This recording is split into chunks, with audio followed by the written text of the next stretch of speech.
long time ago, in a place far, far away in southern Germany, there was this fellow named Karl Walther. And Karl Walther, back in the latter half of the 1800s, started making rifles down in this little place called Zela Malis.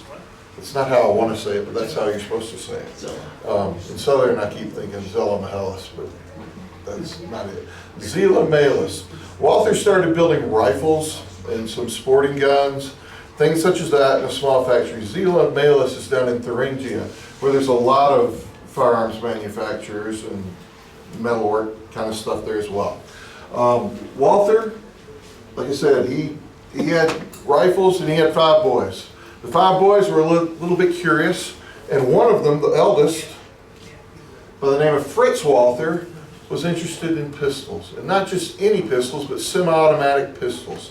What you see in front of you is a Model 1, patented in 1911. Over the next, 20 years, he's going to go through a series of 8 more models, leading you up to the Model 9.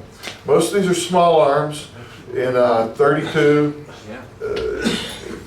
and 25 caliber there.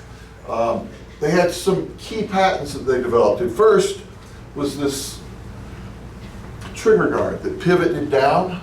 So when you drew the slide back, you could pivot it up. That released the slide. You could disassemble it simply that way. They had a fixed barrel, and the slide pushed back with a simple spring on it, direct blowback. He patented that as well. He patented a unique safety you'll see here in a moment as well, and pulled these together. And this led up to the production of the Walther Model 8, which you see here in front of you. I tried to put it up on the screen where you can see it a little bit bigger. This one is unique. I found this back in April. Our 3rd grandchild arrived in North Carolina, and I got a call on a Wednesday. Dad, you gotta come, the baby's coming. Somebody here who will remain nameless had been in North Carolina for a month before, helping and being ready for the arrival. Only a month? Anyways, we got there, Dad, be here. So it's Wednesday, Thursday night, I'm on a flight. Got there, no baby, no contractions, nothing. So I started doing what I do best besides entertaining the grandkids and buying them ice cream, the 2 older boys. I went and looked at gun shops. And in North Carolina, around Winston-Salem, out in the country, there's one that specializes in old military arms. And I found this on the shelf. They didn't know quite what it was.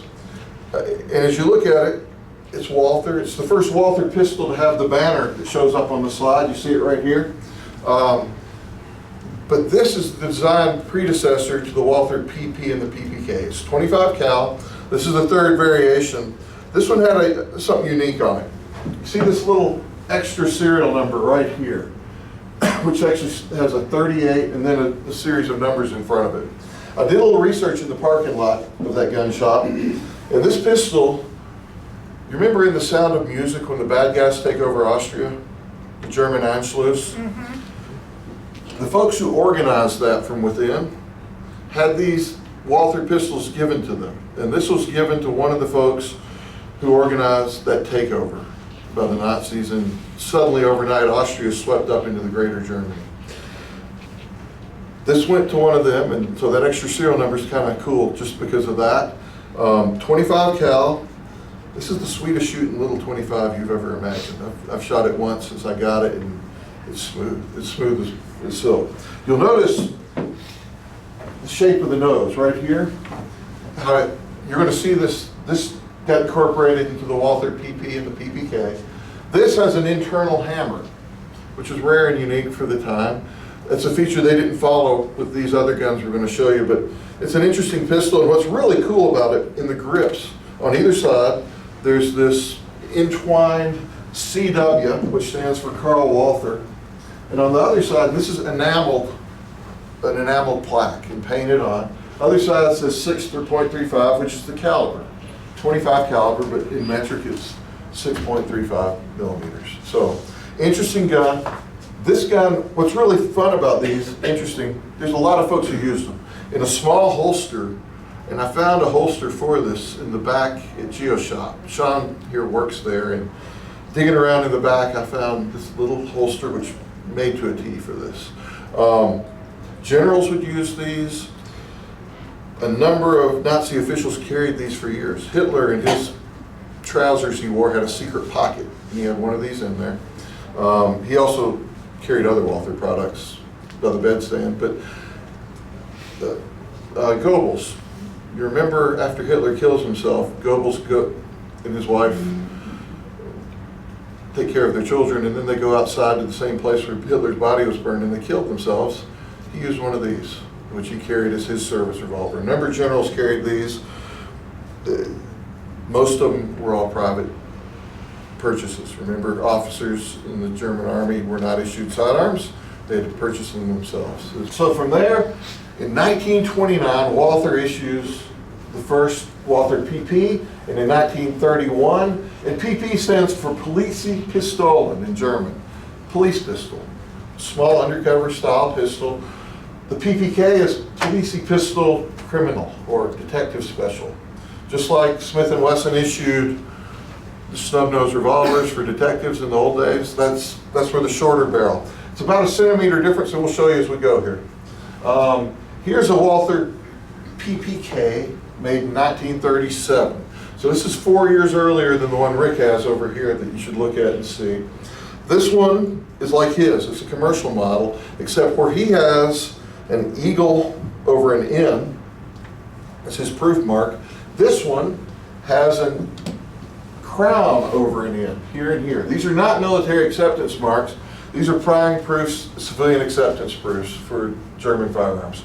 Your eagle over N conversion happened about 1938. Is when you'll see that kicking in. So when you see, shorter barrel, these have these beautiful brown grips that are modeled early Bakelite. Don't ever shoot one with these on them because it'll shatter on you in a heartbeat. This stuff, it's like us, it's getting old and brittle. And it will break easily. So if you've got one of these and you want to shoot it, there's some replacement wood grips you can get cheap off eBay. Shoot it with those. As we keep going, here's a 1940 Walther PP, and this one has some of the prettiest bluing I've ever seen on a gun. It's deep and dark, and you can look into next week on it. It's just that deep. This one has a little bit of wear on the back strap. I would almost tell you this probably had to sit in somebody's desk. This was probably a desk person or a business owner or something like that. This is hardly touched at all. And at the end of the war, when our troops our troops would capture firearms in battle or after battle or at surrender, and they'd bring those home and treasured them. But we also disarmed the German populace, and who knows, this might have come from that. When the war came, suddenly everything had to be moved into quicker production. You're going to see Walther on some things, like by the late 1930s, they've developed a service pistol for Germany. The Lugers were beautiful pistols. I love them. They're great things. But you could make 4 P38s for every one Luger, just through modern assembly, modern machining, cuts that were made. So Walther's making these small pistols. Walther's making P38s. The need for P38s gets so large that 2 other companies are contracted to help. Y'all know who they are? Mauser, Spreework. Mauser wasn't real excited about it because they were the only maker of the Luger, and they thought the Luger was better. Mauser dragged their feet. By early 1942, the Germans come to them and say, we've been telling you to convert over, and they haven't, so they kind of forced them to. So you'll see Mauser making P38s at the very, very end of 1942, and then going forward. The Spreeworks kicked in, I think, in 43. That was made down in Czechoslovakia with a lot more forced labor. And the Spreeworks are interesting looking pistols. They're beautiful as well, but a little bit rougher finish. Things got fast, things got dirty. Even the quality at Walther, when I'm going to show you some things as the war progressed, things got faster, they got quicker, they weren't as nice, they weren't as pretty. And by the time you get into the summer of 1944, when the world fell apart for the Germans, we grew up here thinking that our invasion sealed the deal. Our invasion had a lot to do with the end of Germany, don't get me wrong. But the fact that the Russians crushed the whole center of the German Eastern Front in the summer of '44, that combined with us landing in France, everybody I think in Germany knew that it was a done deal at that point. But they fought on. Well, let's keep going. So from 1940, Here's a 1942, and this is a fun one. In this 1942, this is in 22. And you ask yourself, why the heck did they make a 22 pistol in the middle of the war? These were for training. It's commercial marked. There's no military mark on this one, but they were used. Military folks used to train them. Banks used to train with these. Lots of people did. We'll never know. To me, this is one of the prettiest Walther PPs out there, mainly because it's just got a really smooth slide. For the heavier calibers, the 32 and the 380 and the 25, they beefed up the slide, and you'll see that. I'll show you on the next picture. But for these 22s, it's smooth and rounded. This is as smooth and pretty as a gun as you get. I mean, just aesthetics-wise, it's nice. This 1944, this beat to pieces, military issue guns came with how many mags? One mag, flat finger base. Because it's a military contract, well, there's not spending the extra money on the fancier stuff. The bluing on this is suddenly a lot less. It's just military, dull military blue finish when you look at this. It's not the high gloss what you saw just from 2 years earlier. But like I said, 1944 stuff. This is an interesting pistol. This came from our show 3 years ago. There was a vendor out in North Carolina there who had this. He said he had bought it off somebody after the person who brought it back died. What's interesting about this one is it's a little bit of a mismatch. When you look at the serial numbers, this is 348 or 349 up top on the slide and a 347 on the frame. How that happened, I don't know. The patina is pretty darn close, and you look at it and judge for yourself. Could it have been an armorer doing work? The Germans were fastidious about serial numbers. Serial numbers top and bottom match all throughout the earlier ones. So anyways, military issue, who were these issued to? Remember we said officers buy their own guns. NCOs get issued these. Pilots like these smaller guns. I caution my kids about reading too much of the internet or watching too much. There's a lot of self-proclaimed experts out there. If you hear from a lot of them, they're going to tell you that a 32 caliber gun is antiquated and it's not a suitable weapon for defense. I would argue with you that shooting one of these things in 32, the blowback is not hard. It's easy to keep a tight group. I don't know. I wouldn't want to be shot by one. All right.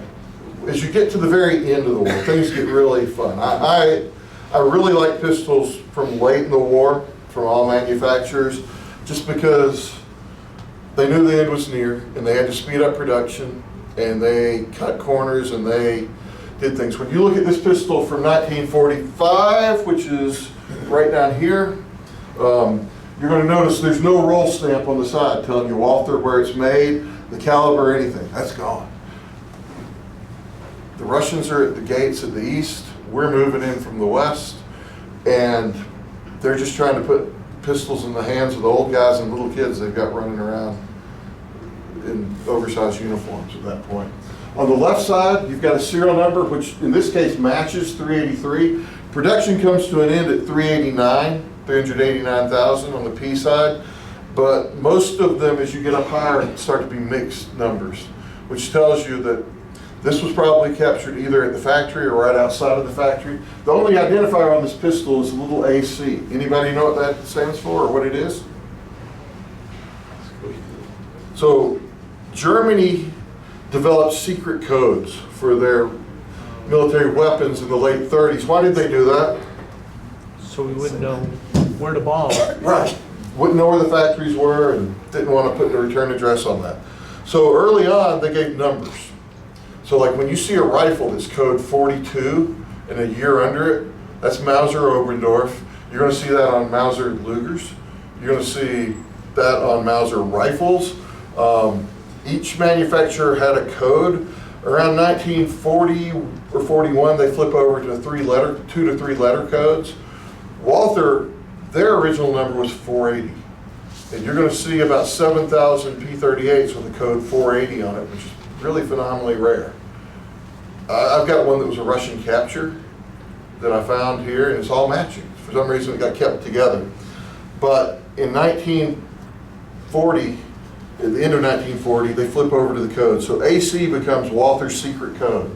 And so at the very end of production, you see the AC used on the PP here. That's just secret code, no other manufacturer. There's no military acceptance stamp. Where did this go? Probably either to the Volkssturm or sitting in a crate when the American military rolled into the Walther factory on April 4th, 1945. We took that factory.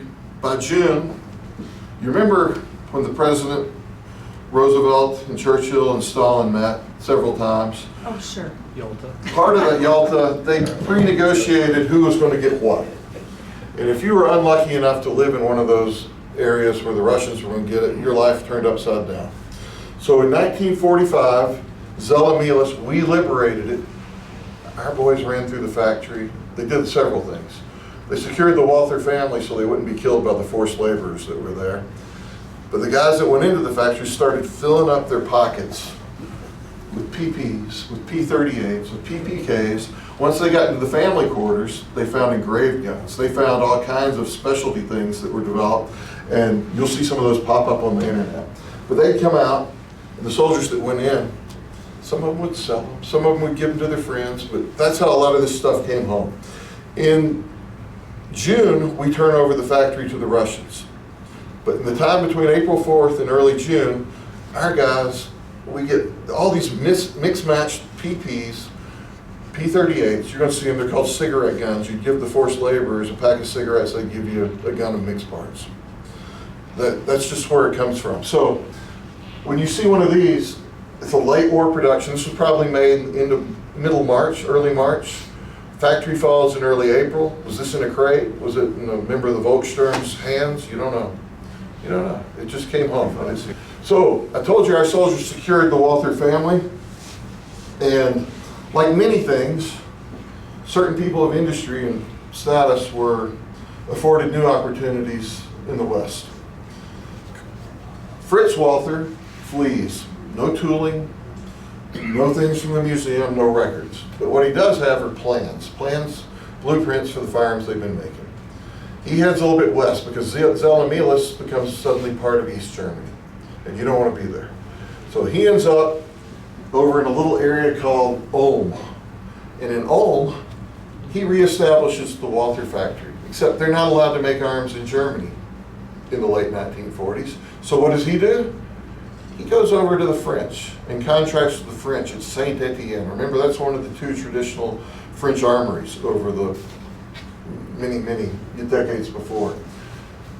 He contracts with Manhurin, who's in Saint Etienne, to start making Walther PPs and PPKs and some P-38s as well. And they start making them there. Some of them are sent to his little factory in Ulm for finishing and stamping. Others are finished and stamped with a Manhurin brand. But every PP and PPK that's made from when production starts in 1953 after the war until 1986, those are made in France. Even if it says made in Germany. It's made in France, but it's final blued and assembled in Germany. Here's the fun part. My grandfather down in Savannah loved James Bond and James Bond movies. As I got older, I came to realize it was because of the girls that were in the movies. But he loved James Bond movies. And if you remember in the first one, Dr. No, Sean Connery as James Bond trades in his Beretta 1934 for a much nicer Walther PPK. Except in the movie, they handed him a Walther PP, but not everybody knew that in that first movie. All right, so Sean Connery's pretty cool. They've used it to this day, and this really made, Hollywood actually made more of a legacy about these guns than anybody, because if it's in the movies, everybody wants it. That same grandfather loved Bill Elliott in NASCAR back in the day, and he had to buy a Thunderbird later on because Bill Elliott drove the Thunderbird. But anyways, Sean Connery wore these. By the time the second movie comes out, which is From Russia with Love, they go to do a photo shoot, a promotional photo shoot. And they end up in a photo studio in London, and everybody looks around and says, "Who brought the PPK?" And everybody shrugged and said, "I don't know." One of the photographers that was there said, "Well, I don't have a PPK, but I've got a Walther air pistol in my car. Would you like to use that?" And the studio executives, not wanting to spend any more money or delay anything, said, yeah, go get it. So this is the same Walther Luft pistol, the LP53, that you see in Connery's hands from that photo shoot. Wow. It's an air gun. It shoots a little pellet. You can shoot rabbits with it. It's pretty strong. I've poked holes in Coke cans that are even full out in the backyard. It's kind of fun that way. As we move on, so the 1950s Manhattan, the 1960s, if you want a good shooter, Walther PP or PPK, get yourself something from the 60s or 70s. And there's a lot of police guns that got brought in. In 1968, a fellow named Sam Cummins, I don't know if you've heard of him, he ran a shop in Arlington, Virginia called Interarms. Some of you may know the history behind that. They had a big warehouse and a small showroom. And they exported guns. Well, let's just say they were tied to our government in some ways to export guns to other countries. But Interarms also was an importer. In 1968, Sam Cummins became the official importer for Walther products here in the U.S. And so you'll see things with a big Interarms display on the side. He didn't make them, he just marketed them. Here's an early one. This one's from 1970. So 2 years after he started importing them. Y'all know what happened in 1968, besides the Tigers being really good, right? The Gun Control Act came out. And for certain imported guns, if they were the wrong size or the wrong shape, they couldn't be imported anymore. And Walther had a problem. Their PP could still be imported, the PPK could not. So the grip was too short. So what they did was, they took the frame off a PP and mated it with the slide of a PPK. And they called it the PPK S. And they put this funky grip on here with a thumb strap to get them up to all the points they needed to be able to be imported. So 1970, from here, this is a 1973 PP. This is a fun one because it's a former police gun.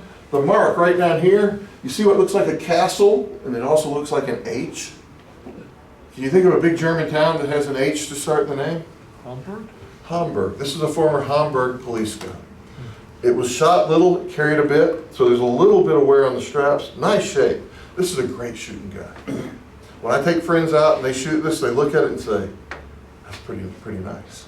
And yeah, there's a fellow here in town who teaches defensive firearm shooting.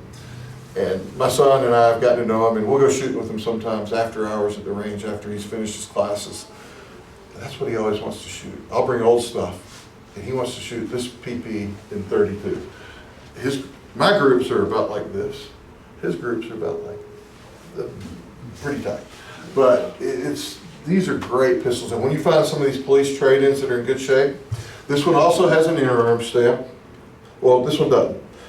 Most of them do though. And when you get to the next one, this is a PPKS in 380. And I'll tell you, have y'all ever shot one of these in a 380? They kick pretty good. It's a little bit stouter than the 32 and a lot stouter than the 22. It's stiff. I mean, this is the upper limit for a blowback gun. I mean, a direct blowback. When I say direct blowback, you know, I mean, there's a spring. So all the force is coming into your hand. So at that point, you think about it. But in 380, great gun. That was more popular for the American market. The Europeans didn't want as many 380s. They were happy with the 32s, but in the American market, 380 sold a lot more. I'll show you one more and we'll finish up. This was made in 1986. This Manhattan, I found at a Tanner show in 380. It's a PP model, French made. And you may ask why were some made with Walther labels and some made with Manhattan labels. Just like people of my grandparents' age didn't want to buy Japanese or German stuff after the war, there were countries in Europe that for their police, they didn't want to buy things marked German made. But they would buy the same pistol with a French tag on it.